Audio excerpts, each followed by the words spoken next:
My cheating wife betrayed me, and I had no pity for her. Now karma has ruined her. Hey everyone, before we dive in, I have a quick favor to ask. If you enjoy content like this, please hit the subscribe button. It's free, supports the channel, and ensures you never miss out on amazing videos. Alright, let's get started.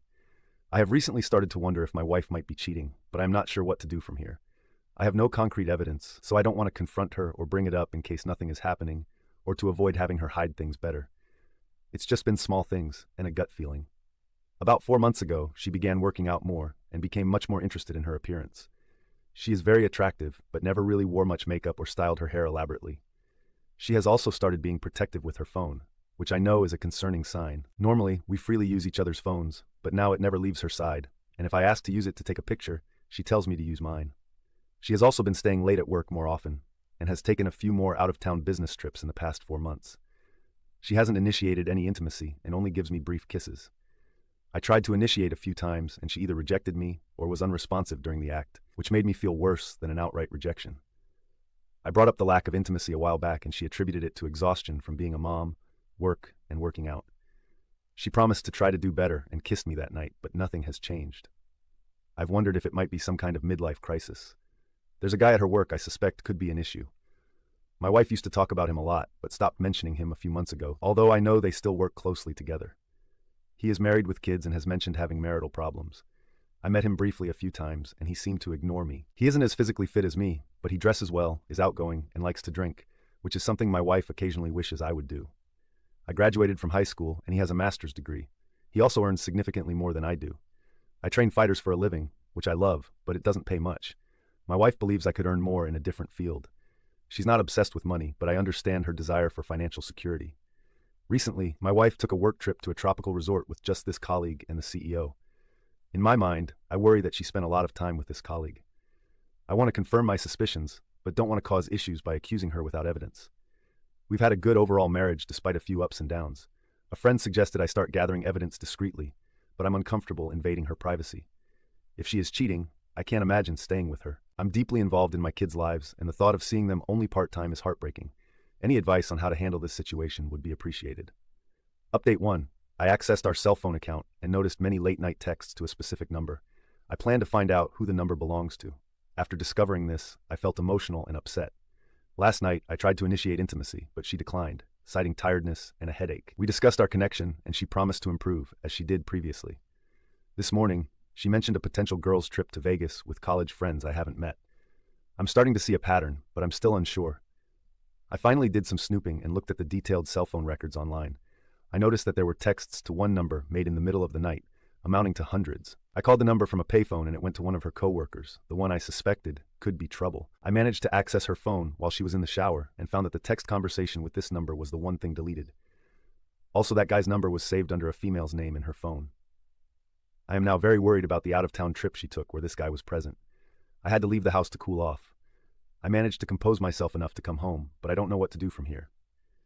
If I confront her with what I have, she will probably explain it away.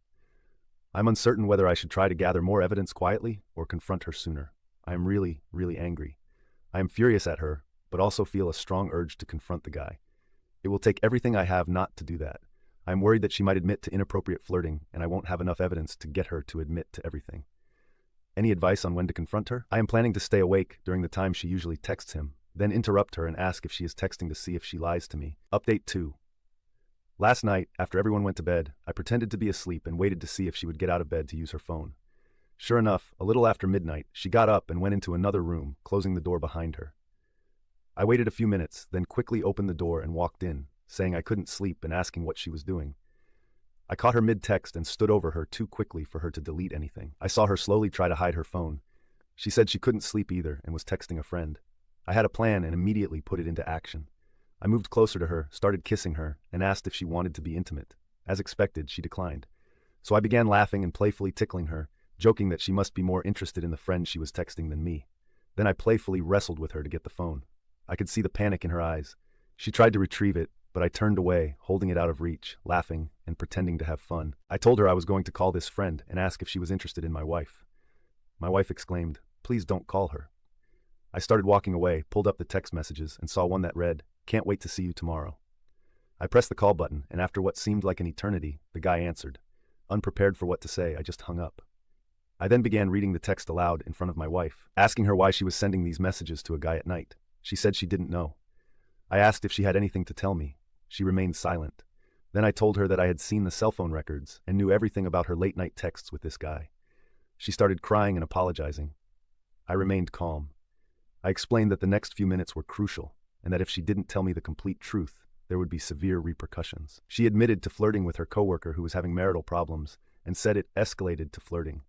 She claimed nothing physical happened. My fear was that she would only admit to what I already knew. I told her that if she couldn't be completely honest, she needed to pack a bag and leave. She agreed, crying and apologizing. Before she left for her mother's house, she asked if I was going to leave her. I said we would discuss it later, as it was late. She left and I haven't seen her since, but she has been trying to contact me, leading me to turn off my phone. My plan is to find a marriage counselor and make an appointment, pretending to want to work things out until I can use the counseling to help navigate the process of separation. I recorded the entire incident last night as a precaution in case she tried to make false accusations. I checked with a friend, and he confirmed that recording in our state is legal. I don't believe she would make false accusations, but I want to be cautious, especially as an ex-fighter and trainer. Any accusation of abuse against me, given my size and background, could be devastating, particularly regarding custody of my children. Therefore, I plan to record all our interactions as a safeguard. I am completely heartbroken. My family is falling apart, and the thought of missing 50% of my children's lives is devastating. Although I suspected something, I am still in shock. The most challenging part is that this is just the beginning. I want to confront the other man, but need to control myself. He referred to me as the animal in one of the texts, and I know he's intimidated by me. Despite not having a college degree or a high-paying job, I pride myself on being intellectually curious and well-read. I may not be the smartest person, but I am certainly not unintelligent. I will try to update as things progress. At this point, I'm not sure what advice would help. Update 3. I appreciate all the support I have received through this ordeal. I'm going through a lot right now, and wish I had the time to respond to the advice and words of encouragement sent my way. To update, my attorney friend recommended a lawyer specializing in family law. Not only that, but this lawyer was also cheated on, and these cases allow him to exact revenge, according to what my friend said when recommending this lawyer. He will be very flexible with his fees and genuinely wants to help. Maybe this is a positive aspect. Now on to the other side. My wife admitted to the affair. She told me it started as flirting, then turned into an emotional affair, but claimed it never became physical. I saw right through that, and she finally admitted it did turn physical, coinciding with the time she ceased intimacy with me. I received more details than I thought I could handle. It was a very passionate affair. To say this has really affected me would be an understatement of the highest degree. I am wrestling with my emotions and struggling to keep a thought in my head. I told my wife it would be best for her to stay with her mom for the time being, while I take care of the kids, ensuring they have stability at home. My attorney is working his magic in the meantime. Being in the house is a big advantage, according to him. I have also not told her that our marriage is over. She will find that out when she is served with the papers, which will be soon. I can't stop the intrusive thoughts of my wife and this man. I coach Brazilian Jiu-Jitsu for professional and semi-professional fighters, and I'm trying to give them as much attention as I can. The physicality of my job has been helpful, obviously. I'm also focusing a lot on my kids. Outside of BJJ, my passion is learning about new topics. I normally read for a few hours each night to unwind, but lately I haven't been able to focus on even a paragraph. After seeing that they referred to me as a stupid animal, I can only imagine the other things they may have said. This situation has really affected me. I have always been a happy person, but the joy is just gone. On another note, since the word has gotten out about what happened, many people have offered to assist in any way they can. It's definitely comforting to feel supported. Several of my friends' wives have taken initiative, saying they know beautiful women who are interested in my impending single status. I won't be dating until this is all over, and probably not for a while after that, but knowing there are options out there is comforting. I think I will be okay. Right now it's all about the kids. I will try to update soon. My wife is distraught and pushing to stay married. I know I can't get past what she did, so staying together would only delay the inevitable. Update 4. Life has been chaotic, but I wanted to log back into this throwaway account and give an update on my situation.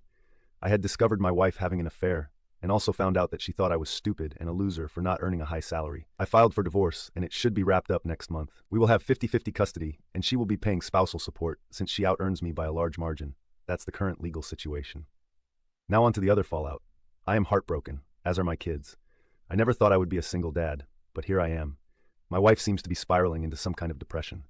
The man she cheated with decided that she wasn't worth the trouble. From what I am told, she has started drinking and going out with a lot of random men that she meets online. There have been more than a handful of times where she called me and begged me to take her back so she can have her old life back. Part of me wanted that, but I have stayed strong. After she found out how much money she will have to pay me every month, that seems to have made her angry. My kids don't understand. Every second they aren't with me, I feel miserable. I am also lonely all the time. I haven't spent much time with friends and mostly just stay home. The girl that works at a coffee shop I frequent even asked me if everything was okay because I look sad. I guess I am not hiding it as well as I think. There are people I know who want to set me up with women they know, but I don't want to do it because I feel like I'm branded as the guy whose wife cheated on him. It has been so long. I have no idea how to date. I had a few fighters do really well on a pretty public stage, and that has been the only spark I felt in a long time. I really don't know what I will do next. At some point I need to snap out of it and move on. I just haven't reached that level of motivation. Though I did have somebody I know get in contact with the other man's wife and show her the proof I had, I just couldn't live with nothing happening to him. I am not allowed to go after him, so this was the next best thing. She didn't believe it at first, but then I heard about there being major marriage issues for them. As far as I know, they are together but on the rocks. I have a lot of anger over everything. It is crazy to think how life can be. One positive thing that has happened is that I met a girl through some friends that I'm interested in. I haven't asked her out or anything, though. She is stunningly beautiful, but is about 14 years my junior. I don't know if that's a major issue, but it is a pretty big age gap. Given what I have been through, I think my confidence has really been dinged. I feel like she is too attractive for me. She might actually be, I suppose, but I have been thinking about her a lot, so that's been the last half year of my life. I have to say, it has been the first time I've ever felt like this. I have always been a very happy person, but I just feel dark and gloomy now. Final update. Long story short, I found out my wife was cheating on me with a coworker, and then I divorced her, having been with her for about 15 years. Saying my new life has been an adjustment would be an understatement. I do have moments of sadness or loss, but those are fleeting. For the most part, I feel great. My kids are doing well and are with me a lot. After the divorce, my wife had to take on more accounts at work to pay for her new single living situation, as well as spousal support to me. She earned a lot more than I did. When the pandemic hit, I had a flexible schedule, so I was able to keep the kids with me and do homeschooling.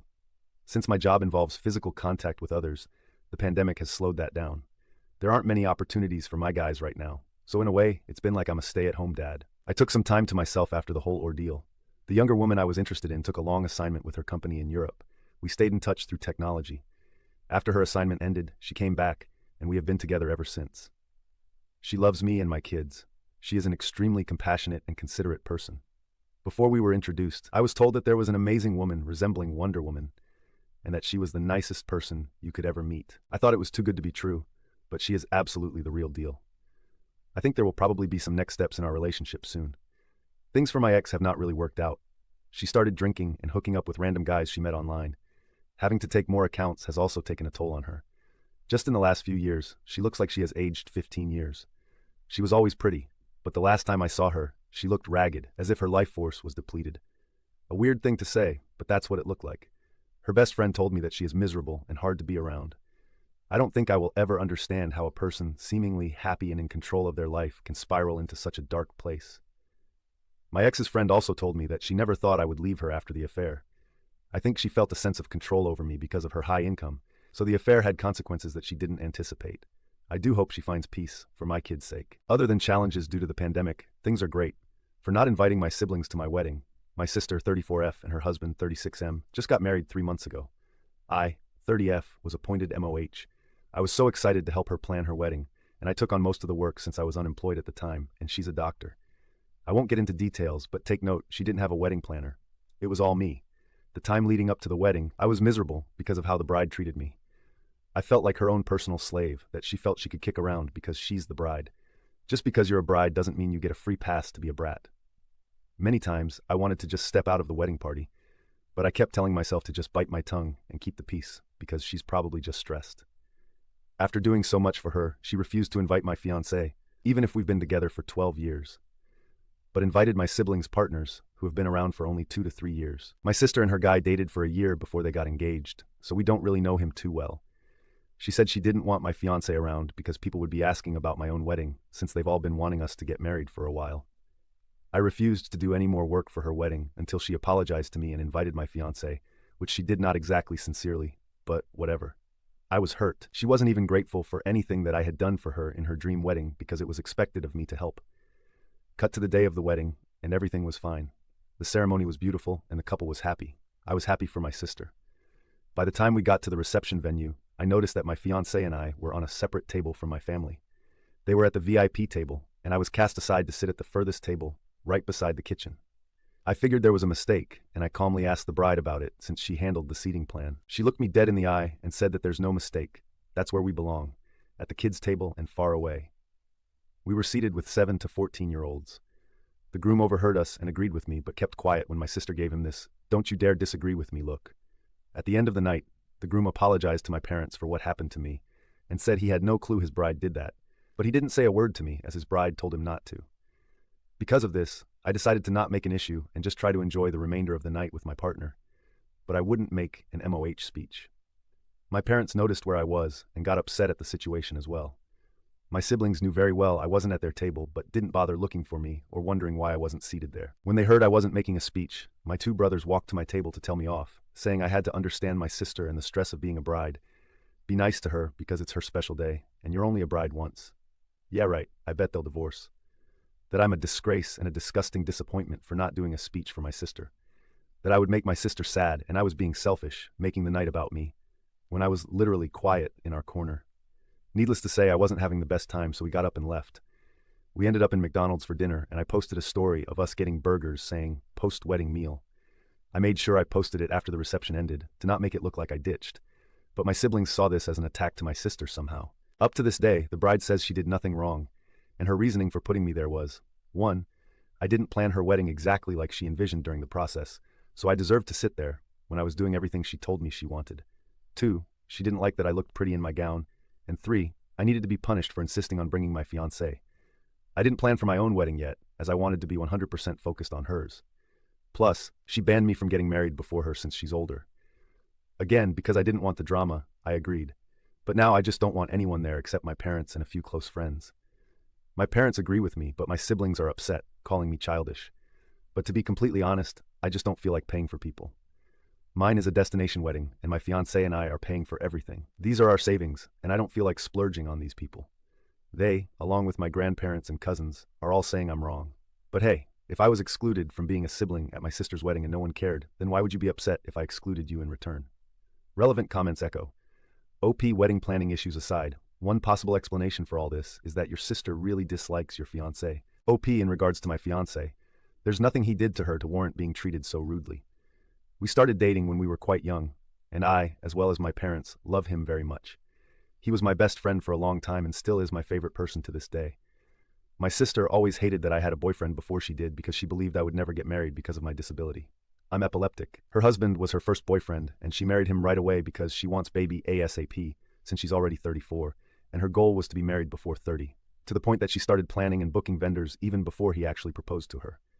So basically, she's pretty insane. Her actions are always based on jealousy and the fact that I shouldn't be able to have things if she hasn't had them first, because she's the eldest. I.e., boyfriend, engagement, wedding, kids, etc. That's why she said I couldn't get married before her, because it was already a slap in her face that I got engaged younger than her. Basically, she hates that I'm happy. She doesn't hate him. She hates me. Update. Hi again. So I'll answer a few questions and leave a quick update. I, 30F, come from a family of 5 kids. I failed to mention this because I didn't think it was all that relevant, but I actually have 2 sisters, 34 and 32, and 2 brothers, 26 and 22. A little more on my sisters. They're the best of friends. They're the picture-perfect model of sisterly love. While I'm the middle child with 2 younger brothers, why did I owe Gray a yes to being MOH? Well, because I thought it would bring us closer. In my mind, I believed that this was her trying to be more of a sister to me. You always hear stories of that sisterly bond around weddings, and I tried to nurture that because that's what they had, and that sibling bond is what my brothers had with each other as well. Any chance I'd get to connect with my sisters, I'd jump at the opportunity. It's more me just feeling left out than being a doormat. I was a very sickly child, and that is why I was mostly with just my parents growing up, while my siblings would be going out, meeting friends, etc., which is what my siblings envied apparently. They aren't close to my parents. Bride had both of us as MOH because she couldn't choose just one. I later found out that I was always the second option, and I was just appointed MOH, so I'd do all the work while the other MOH got all the praise. Which in hindsight, I should have seen coming. While my brothers were busy harassing me about giving my MOH speech, Sister 2 was giving her own MOH speech about how she absolutely loves the bride and will do anything for her, all that crap. She then conveniently calls all the siblings to the stage to toast the bride and groom when I was crying and rushing out walking away from my brothers. So did the other relatives in attendance. I was making a scene and making it about me.